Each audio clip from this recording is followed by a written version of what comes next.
Κάθε εικόνα αφηγείται μία ιστορία, ωστόσο ορισμένες φιλοτεχνούνται για να κρύψουν ένα μυστικό.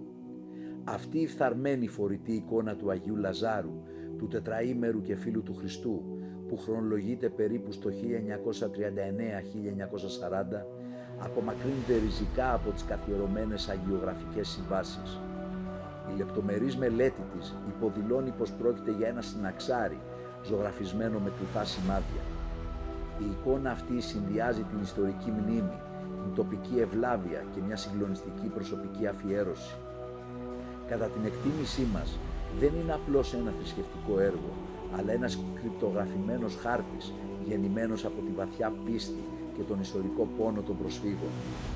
Η ιστορία ξεκινά με τη μικρασιατική καταστροφή του 1922. Πρόσφυγες από το χωριό Εσμέ της Νικομύδιας βρήκαν καταφύγιο στην περιοχή Λαγκαδά Θεσσαλονίκης, στο σημερινό χωριό Ευαγγελισμός. Όπως και άλλοι πρόσφυγες, έφεραν μαζί τους όχι μόνο την πίστη τους, αλλά και ιερά κοιμήλια, μεταξύ των οποίων πιθανότατα ένα πολύτιμο φορτίο, τα ιερά λείψανα του Αγίου Λαζάρου, του φίλου του Χριστού, του προστάτη τους. Φοβούμενοι την απώλεια σε καιρούς αναταραχής, τα έκρυψαν με μεγάλη μυστικότητα.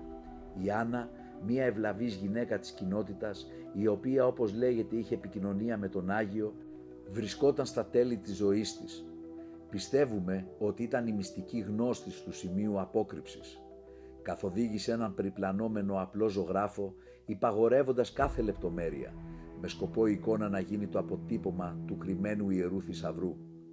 Η μορφή της Άννας, με το μαντίλι και χωρίς φωτοστέφανο, στέκεται διακριτικά πίσω από τον Άγιο, ως η αιώνια μάρτης της κρύπτης. Η αγιογραφική σύνθεση λειτουργεί ως ένας περίπλοκος κώδικας. Τα γυμνά μέρη του σώματος δεν είναι τυχαία. Λειτουργούν ως λειψανοδείκτης, υποδεικνύοντας με ακρίβεια ποια οστά του Αγίου βρίσκονται στην κρύπτη, μέρη του κρανίου, του σώματος, των χεριών και του γυμνού ποδιού. Το απλό ένδυμα συμβολίζει πως τα λείψανα είναι καλυμμένα με ένα απλό ύφασμα, μέσα σε μια λιτή λειψανοθήκη. Το αρνάκι, αμνός, τοποθετημένο στο ύψος του γόνατου και στραμμένο προς το πέλμα, το έδαφος, παραπέμπει σαφώς σε κάτι το ιερό. Επιπλέον, προσδιορίζει την εγκύτητα του σημείου, λειτουργώντας ως πιθανός γεωγραφικός δείκτης. Αυτή η εικόνα δεν τιμά απλώς τον Άγιο Λάζαρο. Είναι ένας ύμνος στη μνήμη των προσφύγων της Μικράς Ασίας και στο αθάνατο πνεύμα τους, που βρήκε έναν ευρηματικό τρόπο να διασώσει την ιερή του κληρονομιά, σφραγίζοντας ένα μυστικό μέσα στην τέχνη.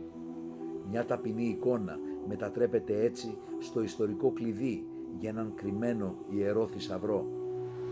Ευχόμαστε οι ερμηνείες μας να επιβεβαιωθούν και ο κώδικας να αποκρυπτογραφηθεί πλήρως, ώστε ο ιερός αυτός κρυμμένος θησαυρός που φέρει την πίστη, την ελπίδα και τον πόνο μιας ολόκληρης προσφυγικής γενιάς να έρθει σύντομα στο φως.